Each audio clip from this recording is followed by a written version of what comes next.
Welcome Welcome. to welcome to Albion TV's coverage of the NA Invasion Day. We are starting season 19. We've already had the EU coverage earlier today. It was a banger, so we're expecting the same to happen during NA. Obviously, a little bit of a different voice here today. It's not Shozen joining me today. It is going to be Tommy666, and we also got Tazik on the camera as well. So a little bit of a different crew here. So it's going to be hopefully an interesting one here for the final part of the Invasion Day, kicking off season 19. How's it going, Robin? We had a great start there. Both trying to do the intro. That's always great. We're checking out Slay Hater right now of Lonely Men. Hopefully we get some good action today. How did EU go? Well, I didn't partake, but I was watching. I was laying in bed. I had AOTV coverage up on the big screen, chilling, and I gotta say there was some crazy fights happening all across the world. Some big numbers. I mean, Flow Alliance. I heard that they had like a level 60 disarray debuff. That's like arch numbers, but an actual ZVZ force that knows what they're doing. So yeah, they were out and about. A lot of fights happening pretty much all across the Outland. It wasn't just in one solidified space. So yeah, hoping for the same thing today. We've got a couple new names to follow today. I've been hopping around, found a couple new guilds that we've never seen before, along with new alliances we've never seen before. And a couple of these guys, we're pulling numbers into the hundreds, so it'll be interesting to see what they can bring to the table today. Yeah, from looking at least at the list we've got going here, it seems like we've got some new guilds and alliances that I haven't actually been seeing for NA content before. It seems like some that are just forming up for this season. It'll be interesting to see because I feel like towards the end of last season, we were getting pretty good content for ZBZs, both in NA and EU timers. And I think it'll be interesting if there's more names out there, some shape up. New season always brings exciting action in that sense. Indeed, and we do have Tazik, like I said, on the camera. Um, he's going to bring in you those fancy free roams, those fancy overhead shots of the battles that we'll be getting today. It looks like Slayer Hater is potentially going to be catching a member Oh here. no, my man Zarek is Oh, going oh, down. I just oh, saw his oh! beautiful He bloodletter can't. set. Come on, Zarek. I believe in you. Nope, Oh he's dead. no. All right, Oh no. first victim is down, but I believe did that blob come out of that HQ? If so, we may get our first round of content here. W4H versus Boca, I believe it is. Um, they are a new alliance that we've never heard of. I believe they formed up potentially for season 19. It was one of the new guys that we were just talking about, actually. So let's see how they can do against Slayerhead and the boys of the Lonely Men. Yeah, it looks like they're getting ready here. So we might get some action real quick here. Yep, got a small little blob coming in from the southwest door as well. That could potentially grow into a massive blob. We'll have to wait and see. Yeah, that's Um, Vol that we've got coming in on the southwest. It seems like Vollers are definitely growing. I know they existed last season, but definitely seems this season they're growing for sure. And they're the ones that we've got situated on the southwest. Not many zoned in yet, just a couple. We do have a battle mount here, and it looks like they're approaching at least a little bit. And here's a big group coming in. Here's the bulk of their army actually zoning in right now. Alrighty, yeah, the blob on that HQ actually was the other forces W4H. W4H with a level 46 disarray debuff here. So potentially matching numbers. Blob sizes look about the same. Slayer Hater's dismounting already. He's got Be Careful next to him as well, working alongside in the same alliance. I don't think anyone is working outside of an alliance. But working with these guys, I think it's just purely W4H tags on the battlefield. So it looks like It round looks number like it, one's about to yeah. kick off. Yeah, it's a 46 to a 42 disarray debuff, which is not too big, not too big by any means, but it does mean they've probably got at least 20 extra people on them. But it's fair fight, fair fight. Indeed. Well, it looks like positioning is trying to happen at the moment. A little bit of repositioning. Slayer Hater I believe is that their place down season statue that's up here? Who's this actually? It's Be Careful's season statue that's up here that they're playing around at the moment. It's one of the very rare season statues that are actually out in the open world, and I wish we had more of this. Right, this is W4H's zone. This is Be Careful zone, right? And they put their place, their statue down, right? Anyone that comes in here and sees that, click on it. You know, it's got their guild name on there. It's got their alliance name. You know, Add some spice to the Black Zone for sure. It's kind of exactly. add some good lore to it too. You know, some background information. It means they're fighting over something. This is a place that they love. This is somewhere they have to protect. You know. Indeed. Well, let's see how they do. Both sides have dismounted. Overcharge have been popped, and the food has been munched down upon. It's a Battle Mount Fiesta here as well. Behemoths and Beetles in play, Juggernauts and all the rest at the moment. Engagement to the eastern side. Brimstone's going to be raining down here. Going to secure a couple kills initially. The return engagement isn't as impactful for Boca, unfortunately. Nice restabilization right off the rip for W4H, and they're going to be rotating multiple cooldowns. They're not going to be just one or two. There's going to be a handful. Yeah, absolutely. We got a nice little shallow engage there to start it off. They're not looking to go deep by any means. It's a feeling out period, especially on a reset day when it matters just a little bit more. Taking the fight a little bit more seriously. People are out in their big gear, of course, so you want to play at the best of your ability for sure. So nice little shallow engages to start it off before there's just a full engage. It does look like Volers is looking to get in there a little bit deeper. Only a man is just holding the place right now. Yep.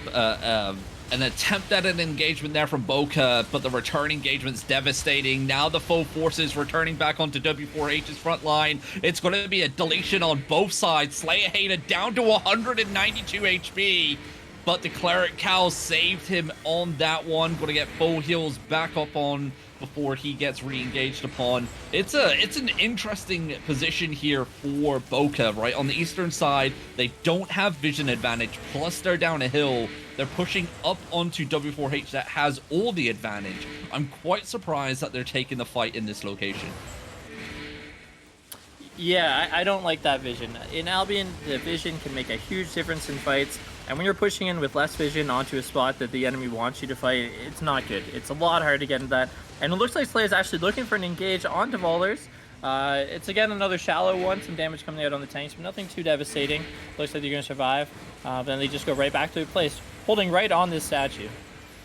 Yeah, and the statue is another elevation, right? There's stairs leading up to it, so that's another elevation advantage for W4H, and Be Careful is utilizing that to their advantage. Massive clumps though onto the north side. Great defensives from Boca to push back the push here from W4H. A lot of the front line though going to be get dwindled down. They're getting left behind here. Boca's backline's backing up east. A lot of these battle mounts playing into massive effect, stopping a lot of these engagements. Those behemoths right now extremely broken, and they can just shut down an engagement with just a press of a button.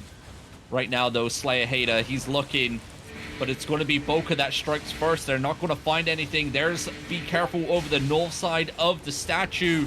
Slayer Hater though striking east. He finds a big deletion once again onto the front lines. Boca's just playing so far back. Yeah, Boca's playing far back, and I think you're right. I think the elevation is making it a little bit harder. It looks like they're trying to get a better spot to situate, but playing from that ground is not easy. Because every time they're looking to engage, they're going in blind, essentially. By pushing up that hill, you're going in blind. Slayer is actually going down a little bit further than he really needs to at this point in time, but I feel like he's got some confidence going. He's got some frontline tanks. He's getting an air compressor on, and another... Oh, that was a beautiful deletion there as well. Extra damage is even coming out, so they had more than they needed. It looks like Slayer Hater and Lonely Men are pushing ahead now. Yeah, definitely. I don't know if I've frozen or if Slayer Hater's found something very juicy in these bags. For me, he's not moving on my screen. I think it's you frozen. Right. Oh, no, there we go. Okay.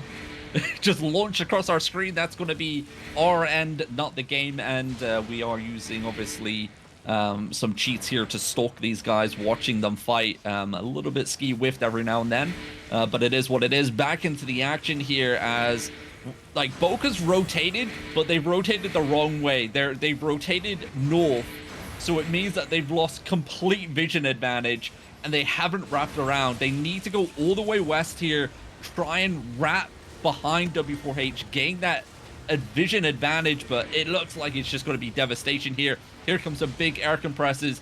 Good defensives down, soaking up the initial engagement. DPS coming back on the eastern sides of W4H. Boca's going to be able to stabilize here, but they need to keep applying pressure. They can't just be pinning themselves up against the lake like this. This is perfect pincer maneuver. And what we can't even see from this vision is Dystopia actually has a group that's coming on the west side there that was also holding the hill, and they're pushing and hitting Boca in the back as they're trying to back up as well. They had a 20-man bomb squad that was hitting them in the back, so every time Ballers was going more to the north, they're getting hit from the Dystopia group as well. So they're up against something pretty tough here. It looks like Slayaheda has confidence. He's continuing to push into bowlers. I think so far they've got the advantage.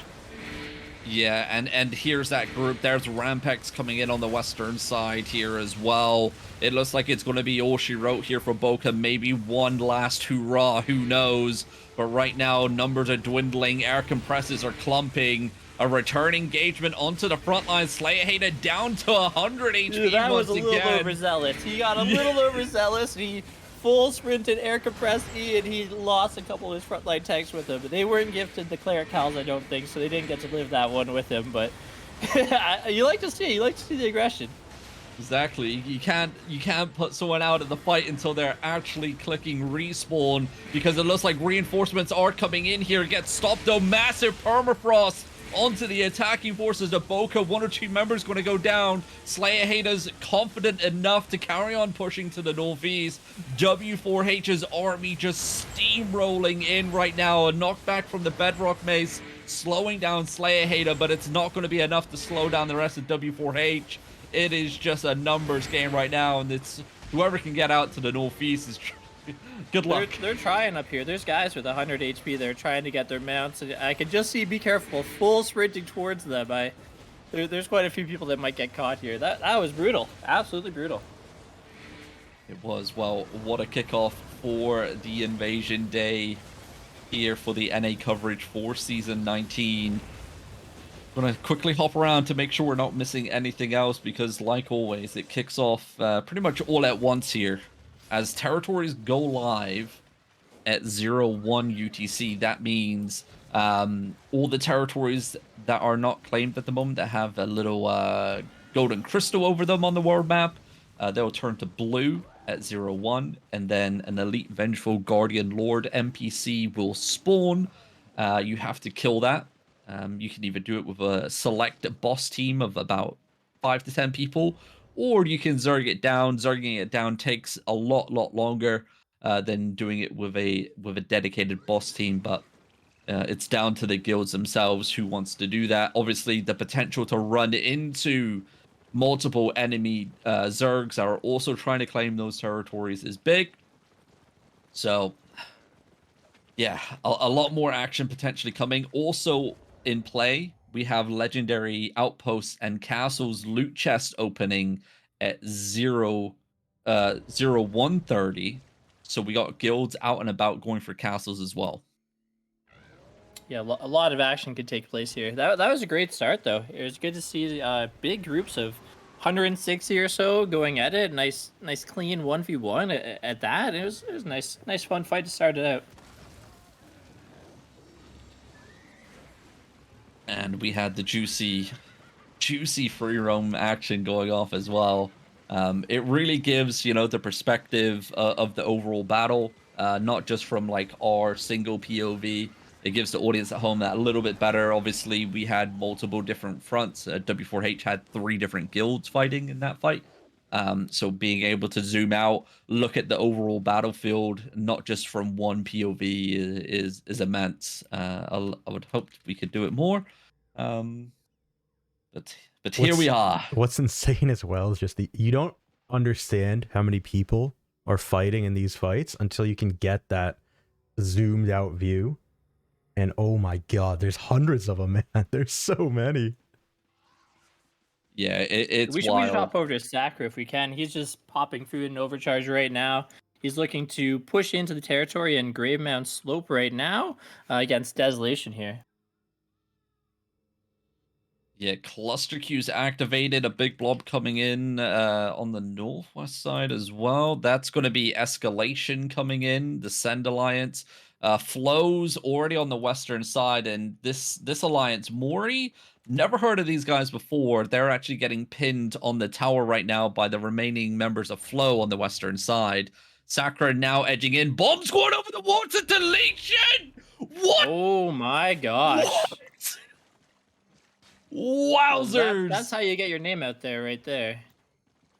My guys, they knew the end was coming. They got pushed up onto the tower from the western side. They weren't going down without a finishing middle finger to the attacking forces of Flow. And I don't think the members of Sex and Flex are going to be happy with that one. You know, I don't think anyone really expected that coming in. That was nasty. That was huge, absolutely huge. Well, it's Escalation's turn now to Escalation's feel the actually pain. turned around. They've actually started going back Completely. more towards the northwest right after that. I think they were hoping to get in there before the fight took off, and the amount of skulls they saw pop up changed their mind. Yep. I don't think Escalation have that big of a mass today. When I was hopping onto Dreaded, it was only I think it was like 50 people on the island when they were massing. So a very small mass for Escalation today for NA Invasion. Yeah, level 31 Disarray debuff. And they're coming back towards Sakura now. Another blob coming in on the southeast door. Who is this coming in? This is going to be Arch with a level 25 so far. Okay. The Elite Vengeful Spirit here is trying to protect the loot on the territory as best he can. He's knocked down one person already, but they're still going for loot here. They really need those bodies immediately. Yeah, that Guardian Lord does not mess around. Yeah, if you happen to stand in one of those fire tornadoes, you go down pretty quickly. Yep. Playing on the East beta as well. Had multiple invasion days over there. And, you know, because no one's really in, you know, the faux Gucci gear, everyone's pretty much in, like, was in 6-1 equivalent, so to speak. Watching Zergs get one-shot by the tornado, because they were trying to Zerg down the territory, was hilarious. I imagine with higher pings as well, if it was people that were just feeling out the beta because of the fun experience, if they've got that high ping, trying to do a Terry boss isn't as fun at 200 ping. I don't think it would be as enjoyable if you're trying to dodge the tornadoes and make sure you're clumping up the little spirits that spawn and all that stuff. Yeah, a little rough, you know, but it was doable. Gotta learn how to play the game. Yeah, absolutely. Right now, I am hopping around. Dominant's out and about. Azilix is out and about. Sarge is out and about. None of them are fighting, though. They're all just chilling on top of territories right now. Fort Sterling, you know, the north side of Fort Sterling for the NA. I don't know if it's a handhold fiesta again between all these guys or if they're actually fighting each other.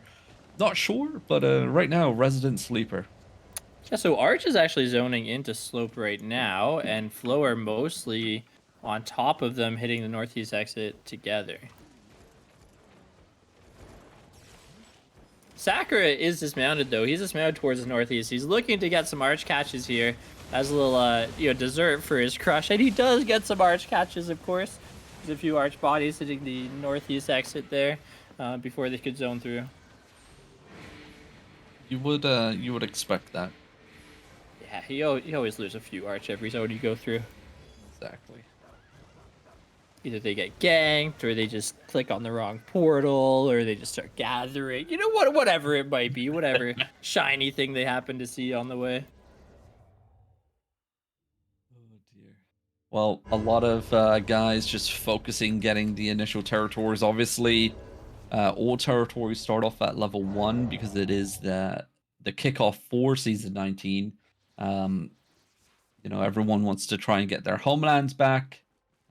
Not sure if any major wars have been announced. Obviously, we still have the ongoing Triple X versus Terra War that's been going on at 18 and 21 UTC.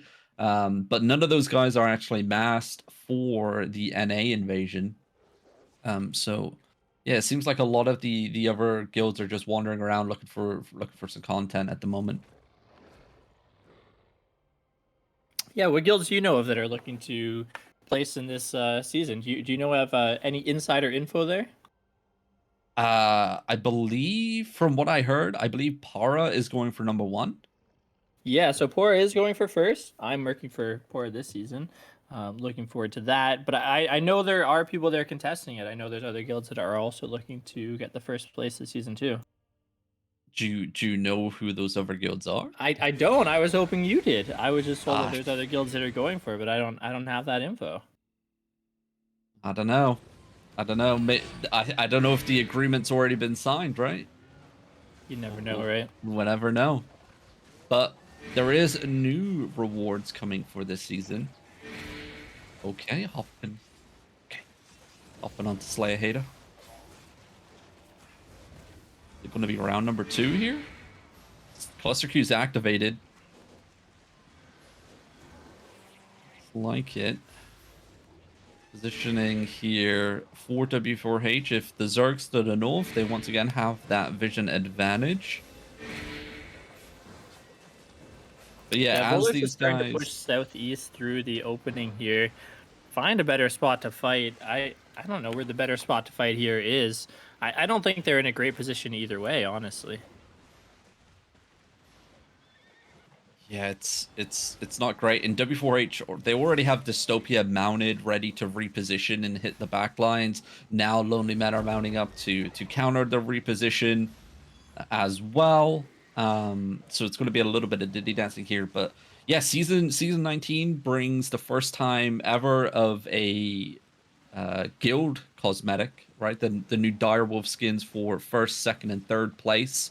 They were shown off on the homepage of the news page for season 19 kickoff. Pretty cool.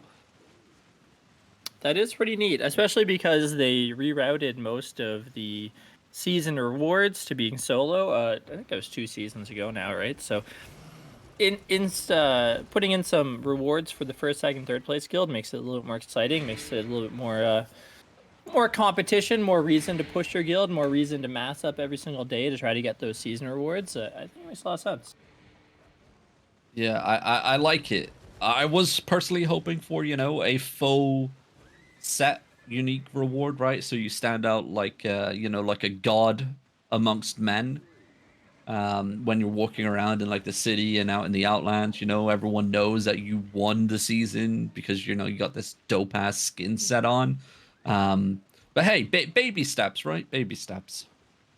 Yeah, when they made it so you were just getting the statue, I think it was a little bit underwhelming to be in one of those guilds that were getting that. I mean, obviously you got the cosmetics of the border as well, but just getting the statue to place made it a little bit underwhelming as far as I was concerned. So I think this is a good step. Oh my god. Yeah. Hop back onto Sakura. We just missed the initial hit here, but Arch walked into the mounted, but Archer now dismounted, ready to fight.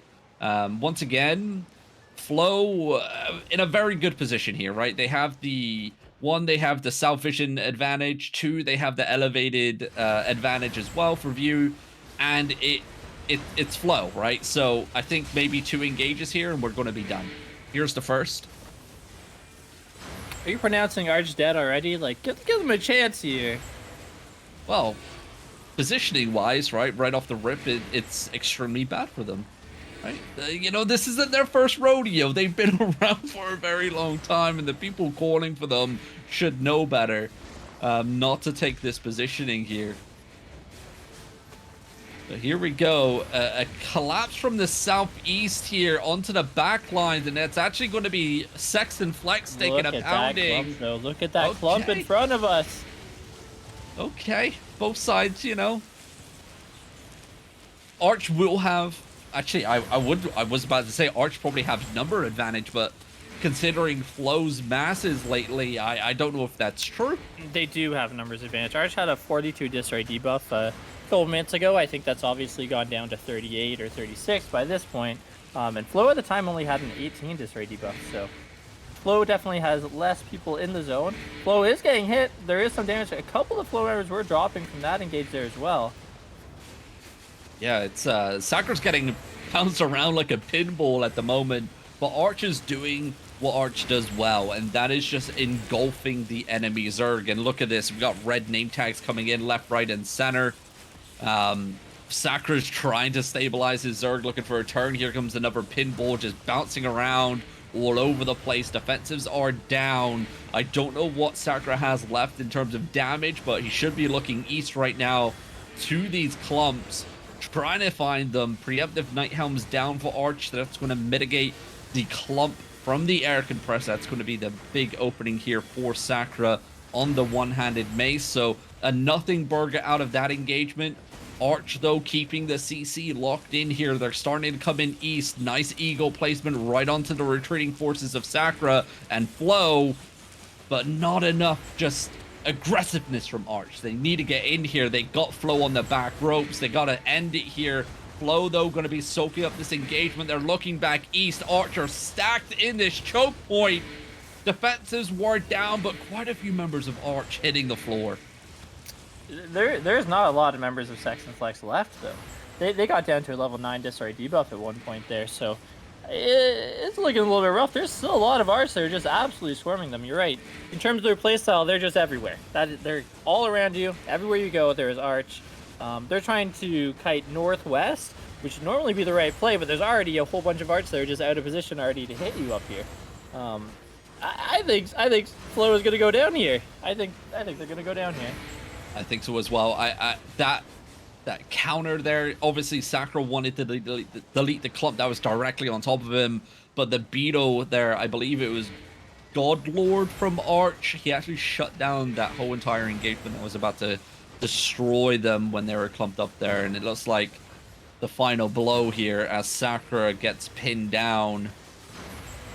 I'm blaming you on this one, Robin. You cursed them. You said they were going to engage Arch, and now they're dead. Now they have to re-gear to an Arch CBC.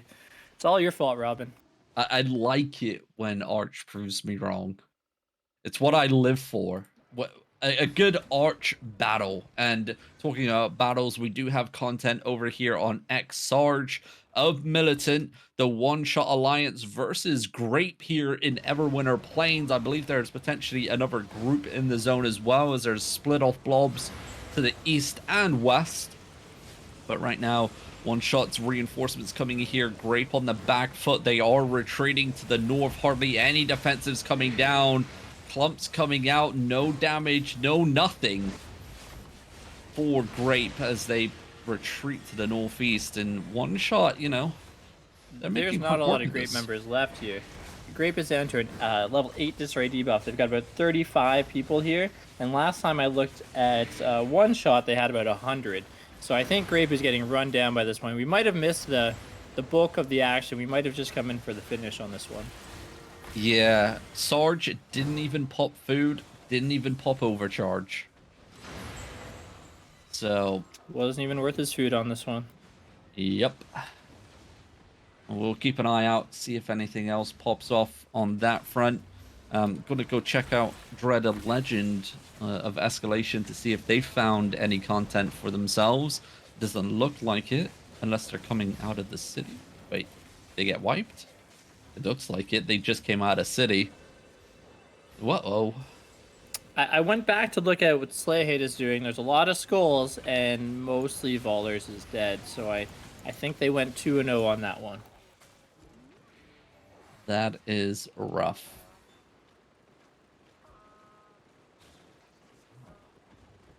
See what else we can find bouncing around the world of Albion. Hara, I believe. Wrath? Noob Slayer? Yeah, Noob Slayer and Wrath. Is, Wrath would be chalk calling today, though. I Yeah. think there's 3 H's. Yeah, he's by himself here. So these guys may have ran into a little bit of trouble as well. Not sure who they would have been fighting. But Para, this is the guild that's going for the season win for season 19. Rav's going to be recalling. So still, yeah, it's rough He has a waters small here. party here. There's only 10 people in his party as well. I'm not entirely sure what they were doing, but Oh, Noob Slayer is online. They're actually zerging down the Elite Vengeful Guardian Lord of the White Peak Ascent territory. Noob Slayer in the faux 8.3 masterpiece setup, minus the Aegis. Skipped out on the shield. that's how let people know that you got the money for a season win right there. You go in the 8-3 masterpiece on reset day. That's how they know. It's not quite 8.4 masterpiece, is it though? That's true. That's and if you're going for a season win, you want to, put your mark down and show that you're the big boss. You gotta bring that 8.4 masterpiece, dude.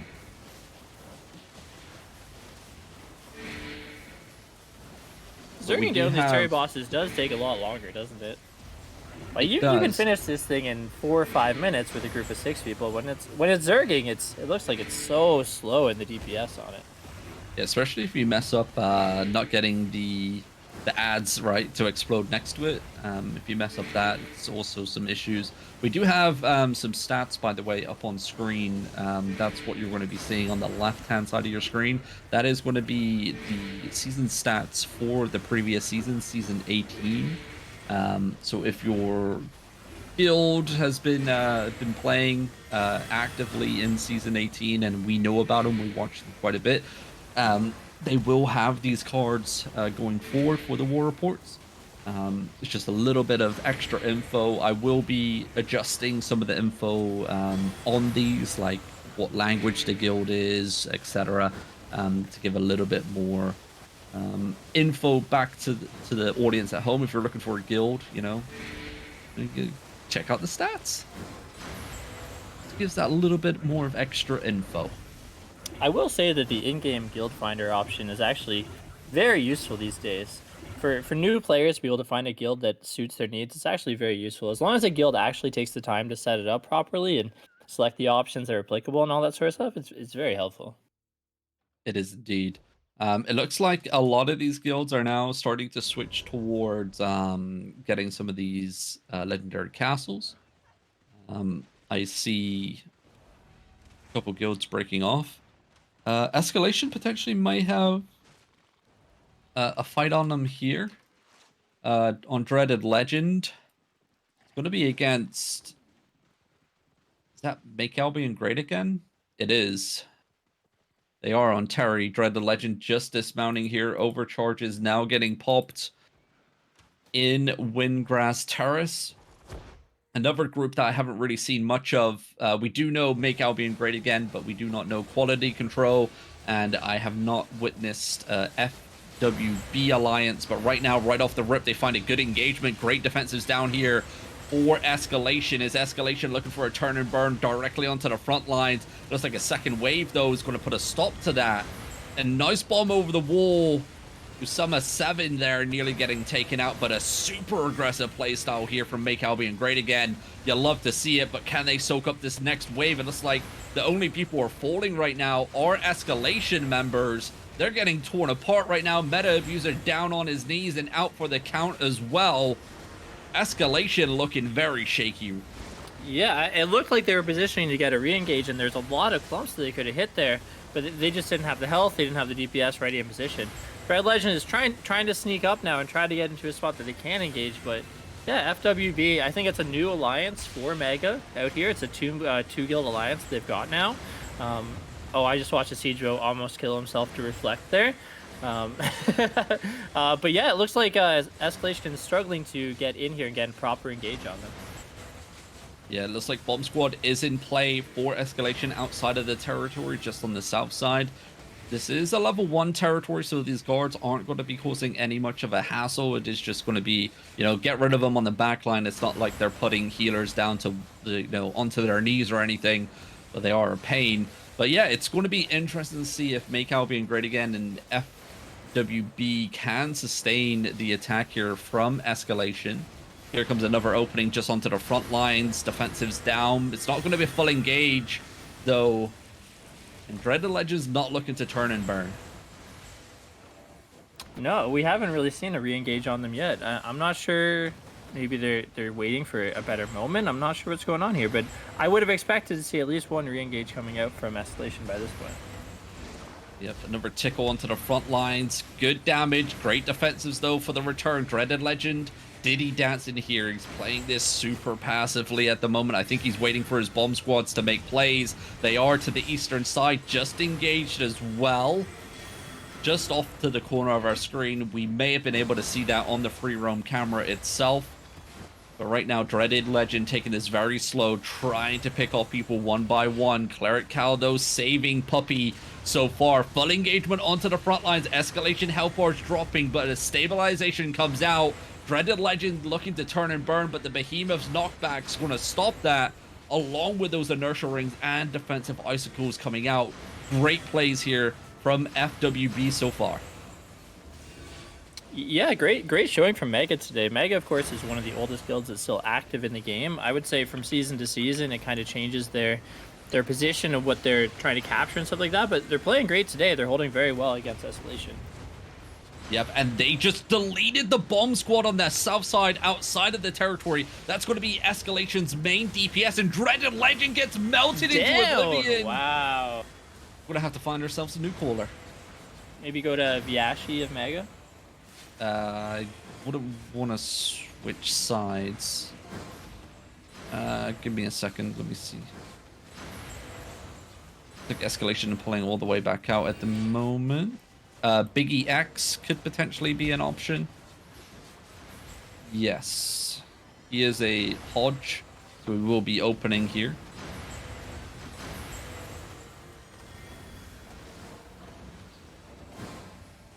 It looks like FWB is actually encroaching on the west side here. They've got some people that are outside Terry that they're pushing in.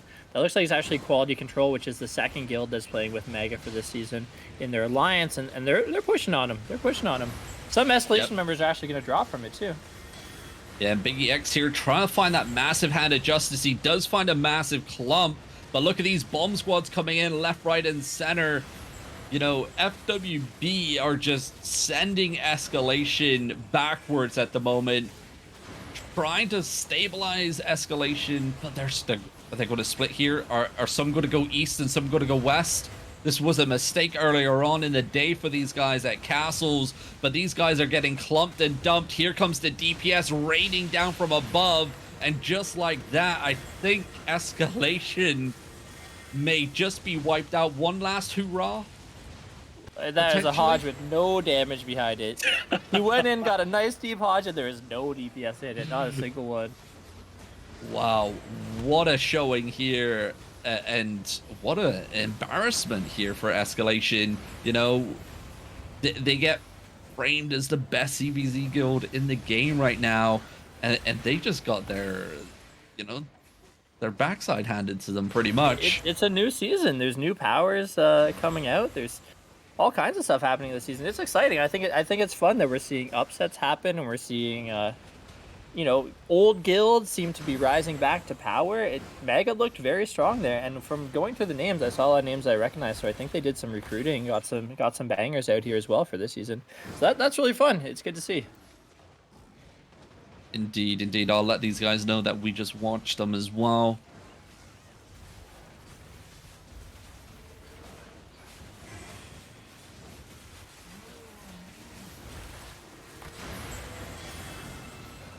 Well, let's carry on bouncing around because we still potentially have content happening.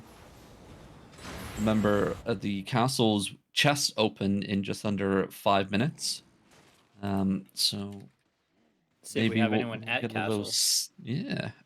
Ex-Sarge and Militant are there, but no one's fighting over them in Skysand Ridge. I would like to see, I think legendary castles, I think for the Saturday anyway, I think they should be split. You know, if the castle's in an EU time slot, so pretty much the same timers as, you know, Invasion Day for territories, right? So it isn't like every single, because I think there's 28 castles, big castles in the Outlands or something like that. You know, and not many people really fight over them because there's so many. You could just go rat a legendary castle, and not really take a fight. So I think they split. You know, EU one's only spawned at EU timer, and NA only at NA. I think that may be a little bit better. What's the value estimated on a legendary castle chest? Oh, God. Well, it can vary. It can be as low as about 20 mil. It can be as high as 100 mil. Oh wow. That is the The RNG, of difference. course. Yeah. So it's look of the gods, pretty much. I mean, even at the low end, it's definitely worth fighting over. Oh, for sure, for sure. Dominant and Surf in Glacial Fall Pass taking a castle right now. I believe that's the guild that we have on screen with the fancy cameras.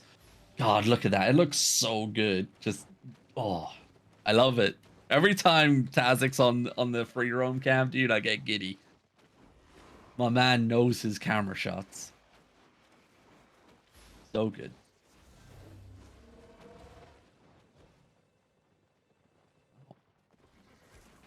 Back on to potentially, oh no, Slayer Haters just chilling now. Looking at the Outlands territories themselves, I don't think there's much left to grab. A little bit down in the south where Slayer Hater is currently. I'm going to carry on bouncing around. There's a couple to the east. Let's see if anyone's fighting over these as I hop in on free roam. No one's here, there. Yeah, we are 30 minutes, pretty much 30 minutes past the timer at the moment. So there's 1 or 2 territories left up for grabs. That's about it. Yeah, I'm clicking around to castles and even outposts. Not really seeing anything that looks like it'll turn to action at this point. Yeah, I'm gonna quickly check one last group. I think potentially that could be the end of the NA Invasion Day for the start of Season 19 here. And yep, the final group already back home. So yeah, not everyone's pretty much done and dusted. And we can end the show here. Unless you see anything, you see anything? Yeah, I don't see anything. Yeah, some of these castles are really, you really could contest these. This one castle that I'm looking at right now has 3 guys and 6-1 out here. I mean, it's not a whole lot to contend with. I don't know. They might have people nearby, but this isn't like a guild that I would expect to have a whole bunch of people. So, you know, I definitely would expect to see more fighting over these legendary chests. But it's reset day as well, especially by the end of NA reset. Some people, you know, were waking up for EU reset. It's a long day. It's not surprising. That is true. That is true. Well, let's wrap up the NA Invasion coverage here on AOTV. Tommy, I believe you're going to be streaming next Yeah, I'm on gonna your get my personal stream channel. started right after this. Alrighty, I believe you got some, is it 20 versus 20s? I missed 20s today. I missed 20s for the first one, but I'll hop into 5v5 crystals right after this, and then probably some 10v10 Hellgates after that. Alrighty, well, we'll raid you then if you want to go get set up now. I can close out the show. And yeah, thank you guys for watching the coverage here of the start of Season 19. AOTV will be here throughout the whole entire season. Next week, we got special coverage as the Asia server, the East server, launches into full access for everybody. I believe the 15th is Gold and Crystal Founders pack players, and then it progresses. Wait, is it Monday? Wait, I could have said that wrong. Let me get the dates up again. There's so many dates for me to remember. I can't remember them all. Hold on. March 20th. What is that? That's the Monday? Okay, 20th, so 20th is the full launch. The 15th is Crystal, and then Gold and Silver is 3 days before, I believe. yeah, so I believe AOTV's coverage for the East server goes. Obviously, we start EU and NA war reports on Tuesday. But for the East server coverage, we'll be going live on the 15th, all the way through pretty much non-stop until the 24th or 25th. So pretty much all the way through, exclusive coverage coming in there and seeing how the world progresses as a brand new server opens, a brand new economy, and brand new players come into the world of Albion. So it's full steam ahead. But until then, Very exciting. it is indeed. Until then, though, have a glorious evening, everybody. Adios.